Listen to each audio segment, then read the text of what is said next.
Sudah jelas-jelas institusi yang mengeluarkan ijazah mengatakan asli.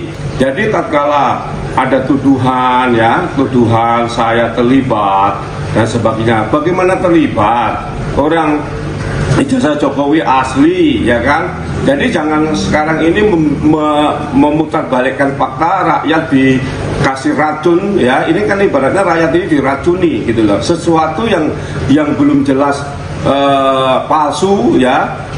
Sekarang melibatkan banyak orang yang dituduh-tuduh termasuk saya. Ijazah Jokowi itu yakin saya palsu.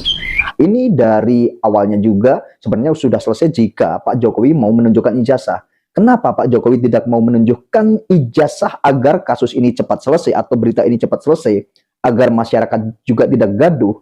Hanya Pak Jokowi sendiri yang mengetahui. Tadi udah dijelaskan, dia pernah jadi kepala daerah di Solo, di Jakarta, sampai jadi presiden. Masa di KPU tersebut atau di KPUD tersebut hilang data dia? Ini kan suatu tindakan untuk menutup. Tapi yang tidak pernah dilakukan oleh UGM itu adalah dia mengambil ijazah yang ada di tangan Jokowi, lalu kemudian dia nilai begitu. Ini apakah palsu ataukah ini memasukkan? Karena dua hal yang berbeda. Menurut saya ya, bunuh dirilah begitu. Sekelas rektor UGM, sebuah UGM itu seperti apa marwahnya begitu kan ya, dia berani untuk mengatakan bahwa Jokowi itu pernah berkuliah di sana. Ini rektor UGM itu melakukan itu. Dia panggil Jokowi, dia lihat mana yang kamu pegang itu. Untuk memastikan begitu. Apakah itu adalah memasukkan ataukah itu palsu begitu kan ya? Menurut ahli hukum tata negara ini ya menyebutkan bahwa Jokowi memiliki ijazah asli, akan tetapi mungkin dicetak ulang atau dipalsukan atau memalsukan. Seperti itu ya teman-teman ya. Nah, sepertinya kalau palsu itu tidak. Kalau tidak, maka kemudian ibu rektor itu tidak akan berani mengatakan bahwa dia terdaftar begitu. Baik, ini agak ambigu juga nih. Analisis Bung Sorizal setidaknya agak menduga memang itu dicetak ulang di pasar pramuka di UP. Ya. Tapi Bung Sorizal yakin dia punya ijazah asli begitu. Nah, ini agak ragu kita apakah dia memegang yang asli atau tidak. Nah, saya tidak berani bicara karena tidak ada fakta. Tapi kalau ingin menduga, sepertinya yang aslinya tidak berada di tangan Jokowi itu. Dosen pembimbing saya, Bapak Kasmujo. Karena saya tidak membimbing, tidak mengetahui, tidak ada prosesnya buat pembimbingnya itu Profesor Sumitro. Jadi Dia memang bukan pembimbing skripsi, Pak Kasmujo memang bukan pembimbing skripsi. sebagai apa? Pembimbing skripsi saya itu adalah Profesor Dr. Insinyur Ahmad Sumitro. Akan tetapi masyarakat juga pasti tahu ya dari kekurang sinkronan dari waktu Pak Jokowi tahun 2017 di UGM menyatakan bahwa Pak Jokowi ini mempunyai dosen pembimbing yaitu Bapak Kasmujo, akan tetapi tidak sinkron dengan jawaban Pak Kasmujo saat diwawancari atau diinvestigasi oleh Resmond Sianipar oleh beberapa wartawan. Kita simak dulu ya teman-teman yang ini. Dokumen nikah, dokumen apa, sampai itu semua dibikinin, termasuk surat keterangan sehat dari rumah sakit, tidak kena narkoba, terus apalagi ya, surat nikah, segala macam itu dibikin, foto nikah, foto ijazah, foto SMA, foto itu sama semua. Nah dari wawancara yang seperti ini sebenarnya sudah membuat masyarakat ini semakin berpikir ini siapa yang berbohong, dan masyarakat juga tentunya pasti tahu, bisa menilai dengan sendirinya kenapa Pak Jokowi tidak mau menunjukkan ijazah. Ada apa dengan hal ini? Apakah takut kebongkar jika Pak Jokowi ini memang ijazahnya palsu, lalu takut diketahui publik dan akhirnya terbongkar? Kenapa Better tahu bahwa fotonya itu sama semua? Kan dibilang kan, dokumen itu setelah siap, pada 2012 kan, diserahkan ke Mas Pras. Mas Pras terus dikasihkan ke KPUD. Sudah itu Jokowi maju ke presiden. Nah, masuk ke presiden, masuk ke administrasi DPP. Nah, orang DPP bilang, Bang, ini fotonya sama semua nih, katanya. Dan ada yang berkata lagi, kenapa Pak Jokowi sangat kekeh sekali tidak mau menunjukkan ijazah? Apakah yang dikatakan Bang Bitor Suryadi ini benar? Sebenarnya kita boleh percaya atau boleh tidak, dan mari kita simak. Jadi ini menarik. Abang kenal ini nggak? Kita putar videonya coba. Ini kemarin sempat kesini nih, nanya ke dia, katanya kenal sama abang. Kenal lah, aku di KSP. Aku yang ngatur relawan-relawan itu. Kalau mereka mau ketemu presiden, kami undang siapa. Oh, abang di KSP? Iya dong. Bahwa katanya informasi itu ijazah itu dibuat di Jalan Pramuka, di Pasar Pramuka, oleh beberapa stafnya waktu gubernur 2013. Ya, ini gimana nih, Pak? Ya, aku tahu lah Victor Suryadi siapa, kebetulan dulu. Oh, kenal juga? Kenal baik. PDIP? Iya. Oke, gimana? Udah lah, kalau kayak Victor ini kita nggak usah percaya dia. Nggak mungkin ya. Jadi intinya, makanya saya bilang tadi, jangan katanya. Maksud saya, ini loh, perlihatkan ini ijazah yang palsu, dibuat di Pramuka, dipercetakan siapa, gitu, belum tahun berapa. Itu dulu, Bang. Ya, baru ini ya, percetakannya udah. Iya, baru muncul ini pagi ini ya. Ini terbaru nih ya. Jadi kan jangankan dia. Oke. Ya. Pras dengan kelompok yang lain itu nggak tahu. Yang tahu cuma 2 orang. Widodo sama Denny. Masa dia mau tahu? Orang dia nggak pernah pegang, dia pernah pegang kan itu Andi, Pras kan, Sarip kan pegang. Dia kan nggak pegang. Pak Rektor tahu juga kan? Siapa? Pak Rektor yang kemungkinan ya, karena yang datang ke Pramuka itu kan adalah si Widodo. Dan Widodo pasti tahu karena dia kan ketua dulur Jokowi. Ya, itu pertemuan antara mereka. Maka kenapa Denny nggak ikut berangkat? Karena itu sudah urusannya sudah teknis mereka lah ya. Jadi waktu itu berarti dibagi-bagi ya, si Denny itu setelah bla bla bla. Yang melakukan. Dia mengaku itu draft untuk dokumen-dokumen ke KPU dia. Oh, Denny, tapi yang bawa ke Pramuka si Widodo. Langsung mungkin ketemu sama tadi yang profesor itu barangkali ya? Ya dong. Harusnya kan ke situ. Kalau sekarang udah dibuktikan bahwa ada ketua relawan dulur Jokowi berkantor di situ, masa nggak cari orang lain? Ini berarti ilmu sedulur nih, karena sedulur Jokowi kan? Iya. Berarti. Tapi yang jelas itu Widodo, Denny sama Jokowi itu sering ketemu di Jalan Borobudur 22 Menteng. Itu markas pemenangan gubernur. Itu bukan rumahnya Pak Jan Farid. Jan Farid sama Boy. Iya kan? Antara itulah. Boy kan ikut dari tim pemenangan. Ada Boy, ada Pras, ada si ini tadi Denny Iskandar. Kalau ini kita nggak tahu dia bagiannya apa. Mana tambah jauh lah kita nggak tahu. Yang tahu cuma sedikit orang. Kalau dia tidak sedikit orang kan bocor namanya. Iya. Ini aja dia mulai bocor. Kenapa bocor?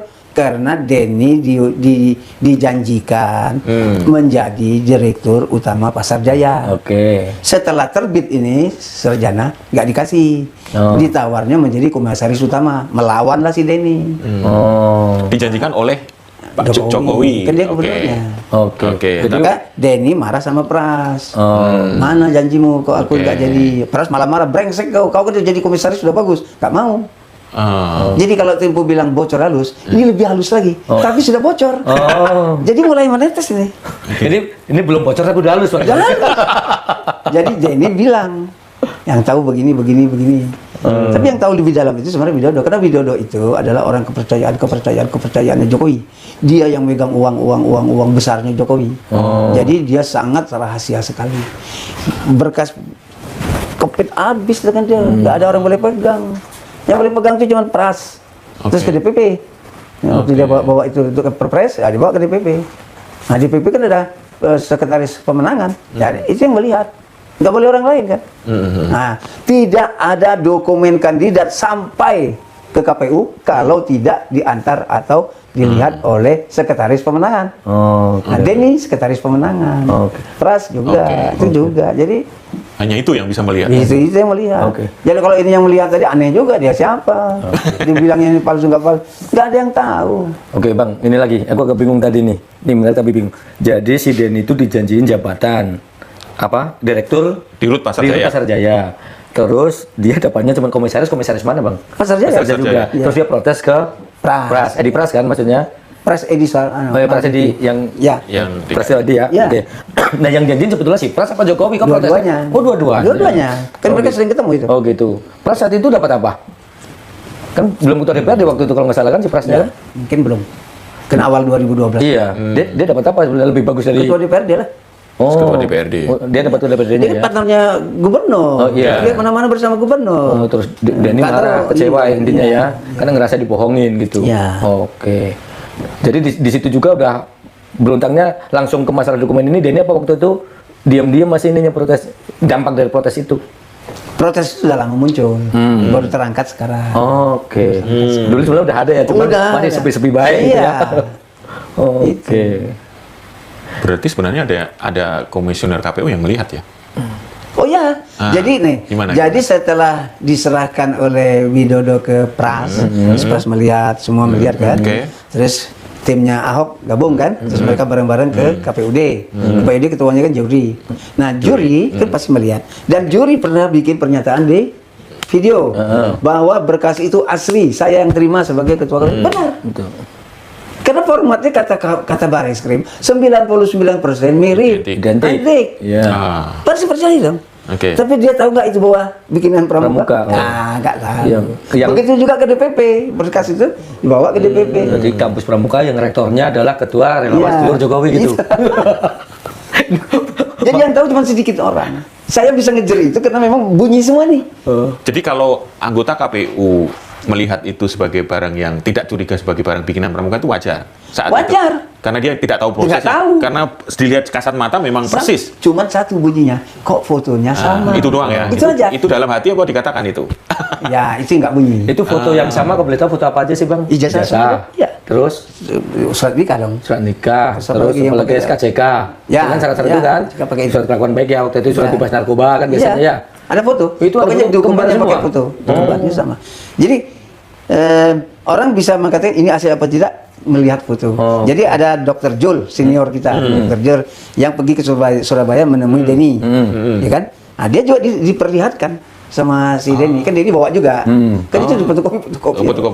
Terus dibawain juga kan, fotonya sama juga. Jadi Jul bilang yang dicari itu bukan dokumen asli, tapi yang dicari itu Jokowi asli. Yang mana Jokowinya? Karena Jokowi itu dengan semua foto itu nggak ada yang sama. Nggak ada yang sama. Nggak ada yang sama justru. Fotonya foto orang lain katanya. Jadi fotonya foto orang lain.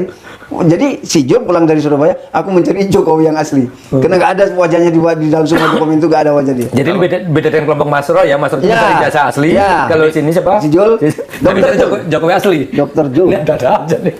Jangan-jangan KTP-nya fotonya gimana tuh? Ya itu semua sama semua. KTP yang iya. Semua disamain. Di pasar Pramuka itu. Kau mau surat haji, mau surat ke Mekah atau surat, mungkin kalau kau pengen ke surga juga bisa surat dibikinin surat di sini. Jangan-jangan kampus-kampus luar negeri punya juga deh. Jadi gini, lulusan pada Australia waktu awal-awal itu, alangkah banyaknya calon-calon anggota dewan itu pakai master. Dari situ. Kalau lihat juga nanti dokter-dokter pokoknya yang contohnya adalah Komar itu. Dia pasang profesor, dokter. Palsu. Makanya kalau berdebat dengan orang, 3 menit pertama kita ijazahnya palsu. Kan gitu. Aduh. Wah, ini skandal besar dong Bang kalau gini Bang. Iya, itu dari tahun-tahun. Nah, hebatnya PDI karena dalam kepemimpinan Ibu Mega. Jadi kan PDI ini kan terjadi apa sejenis revolusi lah ya. Jadi angkatan-angkatan pertama 99 itu kan habis. Yang pakai tato, pakai akar bahar, itu kan habis tuh. Sekarang kan anak-anak muda ini dokter. Itu beneran ya? Iya, beneran nih kayaknya. Beneran. Terus pernah haji. Jadi kantor PDI yang sekarang ini udah mulai sempurna. Bagus. Sudah bagus. Sudah sistemnya terbuka. Jadi satu-satunya kalau saya dipermasalahkan dalam ucapan saya cuma minta maaf dengan Ibu Mega. Karena mau tidak mau, saya harus menceritakan sejarah partai kami yang besar itu. Zaman awalnya terdiri dari kaum preman, bertato, berakar bahar, tidak punya ijazah. Tapi mereka bekerja untuk kemenangan partai, bisa menang loh sampai 33%, 3 itu loh. Itu luar biasa tuh, itu kerja mereka. Tidak menduga ya. Karena mereka semuanya kan ke situ. Nah, pada saat-saat kemarin kan itu selesai. Jadi Ibu Mega kan berangkat dari titik nol sampai sekarang kan masih Ibu Mega. Ibu Mega memahami nih perubahan-perubahan kadernya, sikapnya, intelektualnya kan mulai berubah kan. Kan Ibu Mega paham itu. Sekarang ini dengan sekjennya Hasto kan lebih terbuka, apalagi Hasto dokternya 2 dan itu benar. Itu benar. Dia bukan pramuka ya? Bukan pidato kan di Universitas Pertahanan itu segala macam tentang apa era politik sekarang lah. Nah, jadi model sekarang ini sudah mulai terbuka. Jadi setiap ada dokumen masuk melalui proses administrasi sampai ke ujung. Jadi nggak ada yang salah. Lebih tertib ya. Ya, jadi apapun yang saya ucapkan terhadap pertama tentang Andi Wijayanto, ya dia dalam posisi itu, bukan saya menyerang dia. Dia posisinya sekretaris pemenangan. Jadi dokumen itu mau tidak mau harus ke dia. Karena setelah dari dia baru bisa dibawa ke KPU. Tidak ada indikasi saya mau ganggu dia, nyebut-nyebut nama dia. Jadi Presiden Abang itu hanya menerangkan bahwa karena sekretaris maka pasti membaca, tapi bukan dalam konteks ini hasil palsu atau dari mana? Nggak tahu itu, dia. maksudnya bukan gitu ya? Nggak tahu. Tapi administrasi itu berjalan dari titik pintu pertama sampai ke ujung, sampai sampai ke pintunya dia, begitu. Soal-soal asli apa kan dia jawab juga, saya nggak tahu siapa tidak. Dan saya tidak menyebut itu. Betul, makanya sekarang sekalian klarifikasi kan di luar sana kesannya ini Bang Betor mengatakan bahwa Andi Wijaya tahu bahwa itu dari Pramuka, bukan itu kan? Maksudnya bahwa Andi Wijaya tahu bahwa dokumen itu sampai ke tangan karena melihat dia. Dan dia melihat. Tapi nggak tahu asal dari mana itu poinnya. Dia tahu cuma 2 orang itu. Oke. Widodo sama Denny itu. Berarti saat ini ketika Abang menyampaikan sejarah yang seperti ini, pihaknya PDIP gimana nih Bang? Nggak ada. Sampai sekarang nggak ada. Maksudnya nggak ada responnya? Belum ada teguran. Dan satu-satunya orang yang boleh negur saya Ibu Mega loh. Kalau kami kan sederajat. Siapa dia no? Kan yang bisa menegur Ibu Mega kan? Kalau Abang sekarang apa sih di PDIP, di DPP? Saya pendirinya Repdem itu. Saya penasihat Repdem, relawan perjuangan demokrasi yang saya bentuk bersama almarhum Taufik Kimas. Itu sampai sekarang masih ada, melahirkan generasi muda di DPRD itu. Ada anak-anak baru. Jadi PDDI sekarang itu banyak generasi mudanya, satu diantaranya dari pintu Repdem itu. Iya, sekarang ketuanya jadi anggota DPRD di Tangsel. Wartawan juga. Jadi dengan itu maka yang kalau yang bisa negur Abang, Ibu Mega ya berarti? Ibu Mega. Langsung Ibu Mega ya? Iya dong. Kan ini memang kan kepimpinan dia dari nol sampai sekarang kan masih Ibu Mega. Dan dia melihat ini kan dinamika kader kan. Dari dulunya begini-begini sekarang udah pada kualitasnya semakin baik. Dan Ibu Mega kan senang, kiri kanannya kan anak-anak muda sekarang. Kalau dulu kan masih ada opa ini, opa itu, ada ini, ada kan sekarang habis. Sekarang generasi muda semua. Bang, boleh mundur lagi, nggak pernah pengen tahu aja, mumpung ketemu Abang. Aku boleh minta air lagi dong? Oh, udah air. Itu, ambilin itu yang air mineral. Mineral tentunya ya. Tapi jangan ada mereknya. Iya. Ada sponsor. Coba dulu nanti. Ya, tapi mereknya belum tentu. Itu mereknya dari Pramuka juga.